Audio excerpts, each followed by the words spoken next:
தமிழக மக்கள் எல்லாருக்கும் ஒரு முக்கியமான விஷயத்தை நான் உங்களுக்கு சொல்லணும்னு ஆசைப்பட்றேன். முதல்ல அந்த பக்கம் எப்படி இருக்குன்னு பார்த்துட்டு வாங்க.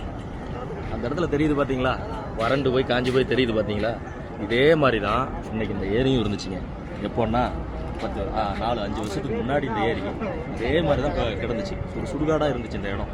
ஆனால் இன்றைக்கி இந்த இடத்த தூர்வாரி பம்பு மூலிமா பள்ளத்தில் இருக்கிற ஆற்று தண்ணியை மேட்டுக்கு கொண்டு வந்து 15 பம்பு மோட்டர் பயன்படுத்தி இன்றைக்கி மேட்டில் தண்ணியை கொண்டாந்து இந்த இடத்துல வந்து நிரப்பி காட்டியிருக்காரு அண்ணா எடப்பாடியார். இதற்கு முன்னாடி எத்தனையோ முதல்வர்கள் வந்திருக்கிறாங்க. ஆனால் இப்படி ஒரு திட்டத்தை வந்து எந்த முதல்வருமே செய்யலை. ஆனால் விவசாயிகளே முதல்வருங்கிறத மீண்டும் மீண்டும் நிரூபித்து காட்டினவர் ஐயா எடப்பாடியார் மட்டும்தான்.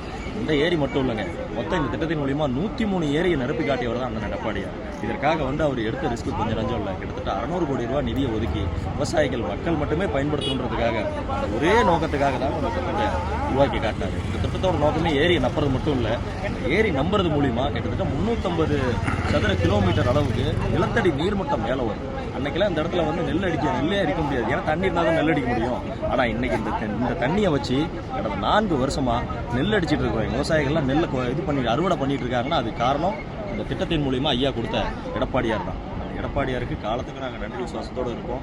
2026 எடப்பாடியார் மீண்டும் முதலமைச்சர் அரியணையில் அமர்ந்த பிறகு இது போன்ற தமிழகம் முழுக்க எத்தனையோ ஏரிகளை நிரப்ப ஐயா காத்திருக்கிறார் என்பதை உங்களிடத்தில் நான் சொல்ல நன்றி.